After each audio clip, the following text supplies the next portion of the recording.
अस्सलाम वालेकुम, welcome to Sai tuition. कैसे हैं आप सब?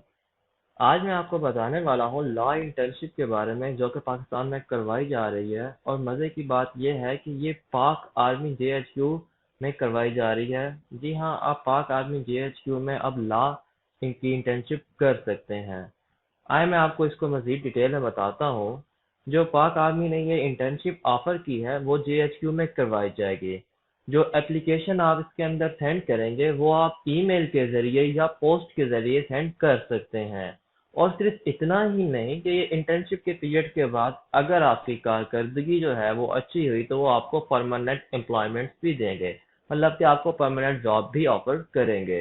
एप्लीकेशन 25 अक्टूबर तक सेंड की जा सकती हैं। मतलब कि 25 अक्टूबर के बाद आप सेंड नहीं कर सकते, ये इसकी डेडलाइन है। तो आपके पास कौन सी डिग्री होनी चाहिए इसके लिए आपके पास एलएलबी या एलएलएम होना चाहिए। तो आप इसके अंदर अप्लाई कर सकते हैं। और इसके अलावा और कौन कौन सी इसकी क्राइटेरिया हैं वो मैं आपको आगे भी डिटेल से बताऊंगा। इसकी जो मिनिमम क्राइटेरिया ये है कि आपके पास 2 साल का एक्सपीरियंस होना चाहिए और आपके पास बार प्रैक्टिसिंग की मेंबरशिप होनी चाहिए। मैं मजीद आपको इसके क्राइटेरिया के बारे में बताता हूँ कि क्वालिफिकेशन जो चाहिए वो एलएलबी की या एलएलएम की चाहिए। एज 30 साल होनी चाहिए, 30 साल से ज़्यादा ना हो, मैक्सिमम 30 ईयर्स। उसके बाद 2 साल का आपके पास एक्सपीरियंस होना चाहिए। बार की मेंबरशिप होनी चाहिए। अगर आपने बाहर की यूनिवर्सिटी से डिग्री की है तो उन्हें ज़्यादा प्रेफर किया जाएगा। और इसके बाद कौन कौन से एरिया चाहिए मतलब कि आर्मी वालों को कौन कौन से ऐसे एरिया चाहिए जिसमें वो लॉ में अप्लाई कर सकते हैं। तो वो है international law, criminal law, civil law, corporate law, constitution law और स्पेशल लॉ। अब इसके बाद जो सीजीपीए है वो 2.5 की रिक्वायर्ड है, या अगर एनुअल सिस्टम से आप पढ़ चुके हैं तो 60% मार्क्स रिक्वायर्ड है। और अगर आपने मास्टर किए हुई है और मतलब कि एमफिल की हुई है तो आपको ज़्यादा प्रेफर किया जाएगा, या अगर आपने बार एट लॉ किया हुआ है तब ज़्यादा प्रेफर किया जाएगा। डिग्री जो है वो एचईसी से रिकॉग्नाइज्ड यूनिवर्सिटी से की गई हो। और जो प्राइवेट कैंडिडेट हैं वो इसमें अप्लाई नहीं कर सकते। इसके बाद जो डॉक्यूमेंट्स रिक्वायर्ड हैं वो कौन कौन से हैं? आपके मैट्रिक के, इंटर के, बीएस, और अगर आपने मास्टर किए हुए हैं तो उन सब के ओरिजिनल डॉक्यूमेंट। और वो दोनों जो डॉक्यूमेंट्स होंगे वो अटेस्टेड हों, दो दो सेट हों उनके, 2 सेट ईच। और उन सब के डॉक्यूमेंट जो ओरिजिनल हों। ओरिजिनल और मतलब कि अगर आप बाय हैंड करवाने जा रहे हैं, मैंने आपको पहले बताया था कि आप 3 तरीकों से इसमें अप्लाई कर सकते हैं। एक ईमेल के थ्रू, एक पोस्ट ऑफिस के थ्रू और एक बाय हैंड। अगर आप बाय हैंड करवा रहे हैं तो ओरिजिनल डॉक्यूमेंट्स आप साथ लेके जाएंगे। अगर आप बाय हैंड नहीं करवा रहे और अगर आप ईमेल के थ्रू या पोस्ट ऑफिस थ्रू करवा रहे हैं तो उस अगर उसमें से अगर आप पोस्ट ऑफिस के थ्रू करवा रहे हैं तो ओरिजिनल डॉक्यूमेंट्स आप सेंड नहीं करेंगे, आपको बाद में जाके दिखाने पड़ेंगे।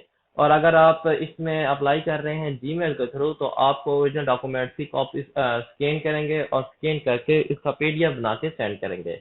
इस तरह अगर आप गवर्नमेंट के एम्प्लॉय हैं तो आपको एनओसी और आपका डोमिसाइल जो कि अटेस्टेड हो, ओरिजिनल और अटेस्टेड अगर आप जीमेल के जरिए सेंड कर रहे हैं तो उन दोनों की स्कैन कॉपीड। इसके साथ सीएनएसए की फोटोकॉपी आपने लगानी है जो कि बैक और फ्रंट दोनों साइड से अटेस्टेड हो। 6 फोटोज लगानी है आपने।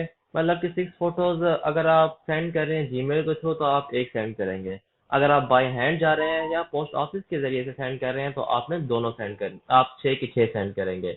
इसके बाद आपकी जो डिग्रीज हैं और जो डीएमसी हैं वो आपकी एचईसी से रिकॉग्नाइज्ड हो। इससे आगे जाने से पहले मैं आपसे बात करूंगा कि अगर आपको पीडीएफ बनाने का तरीका नहीं आता या आपको स्कैनिंग करने का तरीका नहीं आता, आप जीमेल के थ्रू सेंड करना चाहते हैं, अप्लाई करना चाहते हैं, तो आप मुझसे रब्ता कर सकते हैं। मैं आपको इस पे गाइड प्रॉपर्ली कर दूंगा। इसी तरह अगर आपको पता नहीं है कि डिग्रीज को या डीएमसीज को एचईसी से कैसे वेरीफाई करवाते हैं, कैसे अटेस्टेड करवाते हैं, तो भी आप मुझसे रब्ता कर सकते हैं। आखिर में कि आपने इसमें अप्लाई कैसे करना है, तो मैंने आपको बताया था कि आप इसमें ईमेल के जरिए, पोस्ट ऑफिस के या बाय हैंड अप्लाई कर सकते हैं। तो ये आपके पास नीचे मेलिंग एड्रेस है पड़ा। अगर आप पोस्ट ऑफिस में अप्लाई कर रहे हैं तो ये आपके पास मेलिंग एड्रेस है, आपने इस एड्रेस पे मेल करना है उन्हें पोस्ट पे, तो आपका अप्लाई हो जाएगा। अगर आप ईमेल के जरिए अप्लाई कर रहे हैं तो ये ईमेल है। इस पे जब आप अपने सारे डॉक्यूमेंट सेंड करेंगे जैसे मैंने आपको बताया है, उनका आपने सबका अलग अलग से पीडीएफ बना लेना है।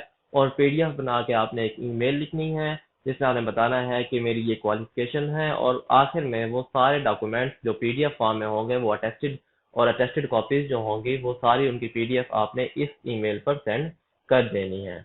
और जब आप शॉर्टलिस्ट हो जाएंगे उसके बाद मतलब कि आपका जब नाम आ जाएगा, तो आपको पता होना चाहिए कि आप पाक आर्मी में अप्लाई कर रहे हैं, तो इसमें आपका रिटन टेस्ट, मेडिकल और इंटरव्यू भी होगा, और फाइनल सेक्शन जो होगी वो जेएचक्यू में होगी।